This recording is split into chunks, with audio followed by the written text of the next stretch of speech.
میں نے سنا تھا کہ خوبصورتی انسان کی قدر و قیمت کو بڑھا دیتی ہے، مگر میری خوبصورتی نے مجھے جس اذیت اور عذاب سے دوچار کیا وہ میرے لیے ناقابل فراموش ہے۔ میں چاہ کر بھی اپنے دل و دماغ سے وہ سب نہیں مٹا سکتی جو مجھے سہنا پڑا، اور ان سب کی ذمہ دار صرف اور صرف میری ماں تھی۔ میں سوچتی ہوں کہ مائیں ایسی کیسی ہو سکتی ہیں، مگر پھر اپنا انجام دیکھتی ہوں تو مجھے سمجھ آ جاتا ہے کہ ہر انسان اپنے مفاد اور مطلب میں اپنی حد کو پار کر سکتا ہے، اور ایسا ہی میری ماں نے کیا۔ کاش وہ ایسا نہ کرتی تو میرے ساتھ وہ سب نہ ہوتا۔ میرا نام روشنی ہے، یہ نام مجھے میری اماں نے دیا تھا۔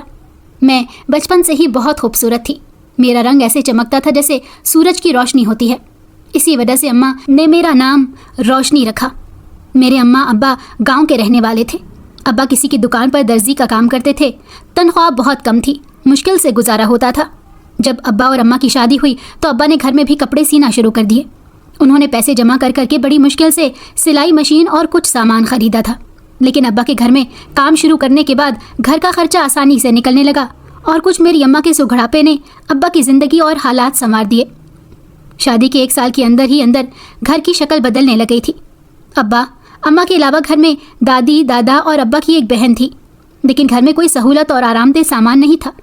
اماں کے آنے کے بعد 1 سال کے عرصے میں گھر میں فریج اور واشنگ مشین آ چکی تھی، اور اماں بچت کر کر کے کمیٹیاں ڈالے تھیں، جس سے ان کا ارادہ تھا کہ وہ پپھو کی شادی میں سامان بنا لیں گی، اور انہوں نے کیا بھی ایسا ہی۔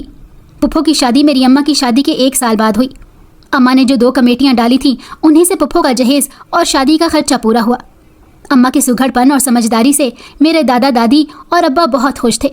اماں نے نہ صرف سسرال میں اپنی جگہ بنائی تھی بلکہ سسرال والوں کے دل بھی جیت لیے تھے۔ پپھو کی شادی کے بعد کچھ عرصے میں دادا کا انتقال ہو گیا۔ اب گھر میں صرف 3 افراد تھے، اور ابا کی محنت رنگ لانے لگی جبکہ اماں کی سمجھداری نے گھر کو جنت بنا دیا۔ گھر میں آہستہ آہستہ ضرورت کی ہر چیز آتی جا رہی تھی۔ صرف کمی تھی تو اماں ابا کی زندگی میں اولاد کی کمی تھی، جو شادی کے 3 سال مکمل ہونے تک ان کو نصیب نہ ہوئی۔ لیکن اماں ابا اور دادی بالکل بھی نا امید نہیں تھے۔ پپھو کے ہاں ایک بیٹا تھا اور اماں کی گود سونی تھی، مگر اماں کو یقین تھا کہ اللہ جلد ہی اماں کی گود بھر دے گا، اور پھر شادی کے 3.5 سال بعد اماں کا یقین پورا ہوا۔ اماں امید سے ہوئی تو ابا نے اماں کو ہتھیلی کا چھالا بنا کر رکھا۔ اماں کی خوراک اور آرام کا پورا خیال رکھتے تھے، یہاں تک کہ دادی نے بھی ایک ماں کی طرح اپنی بہو کا خیال رکھا۔ اور پھر اماں ابا کے آنگن میں بیٹی جیسی رحمت نازل ہوئی تو ابا شکر سے سجدے میں گر گئے۔ اماں بھی بہت خوش تھیں اور دادی تو قربان ہوئی جا رہی تھیں۔ میری پیدائش پر پپھو بھی آئیں اور بہت سارے تحائف پھیلائی تھیں۔ غرض کہ ہمارے آنگن میں خوشیاں ہی خوشیاں تھیں، مگر اماں ابا یہ نہیں جانتے تھے کہ ان کی یہ خوشیاں عارضی ہیں۔ ہوا کچھ یوں کہ جب میں 6 ماہ کی ہوئی تو ایک دن اچانک اماں کی طبیعت خراب ہو گئی۔ اماں کو چکر آنے لگے اور اماں بے ہوش ہو گئی۔ ابا گھبرا گئے اور اماں کو اسپتال لے کر گئے۔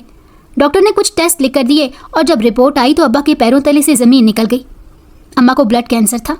یہ اتنی بڑی بیماری تھی کہ اس سے لڑنا کسی بھی صورت میں ممکن نہیں تھا۔ اس کے باوجود ابا نے اماں کا علاج شروع کروایا، مگر گاؤں کے سرکاری اسپتال میں زیادہ سہولتیں نہیں تھیں۔ پھر ابا اماں کو شہر لے گئے۔ ابا نے 6 مہینے اماں کا علاج کروایا، مگر بہتری نہیں آ رہی تھی، اسی لیے اماں کو شہر لے جانا پڑا۔ میں 1 سال کی ہو چکی تھی اور مجھے دادی سنبھالتی تھی، اور پپھو بھی کچھ دن دادی کے پاس ان کی مدد کے لیے آ گئی تھی۔ اماں کی حالت دن بدن خراب ہوتی جا رہی تھی۔ شہر کے اسپتال میں اماں ابا تقریباً 2 ہفتے رہے۔ اس کے بعد ڈاکٹرز نے اماں کو لا علاج قرار دیتے ہوئے گھر بھیج دیا، اور گھر آنے کے 3 ہفتوں کے بعد اماں دنیا سے چل بسیں۔ میں تو بہت چھوٹی تھی، مجھے تو ماں سے جدائی کے دکھ کا پتہ بھی نہیں تھا، مگر ماں کی ضرورت تو تھی نا، اور میری بوڑھی دادی مجھے سنبھال نہیں پا رہی تھی۔